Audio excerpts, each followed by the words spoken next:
In a classroom, we have 147 students, out of which 95 of them take math, 73 students take science, and 52 students take both math and science.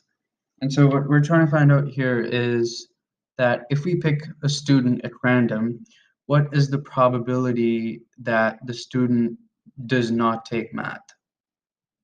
So to simplify this, I'm going to draw a Venn diagram. So this section represents the students that take math. This section represents the students that take science, math.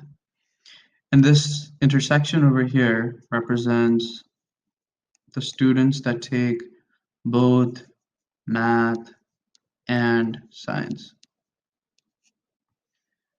So just to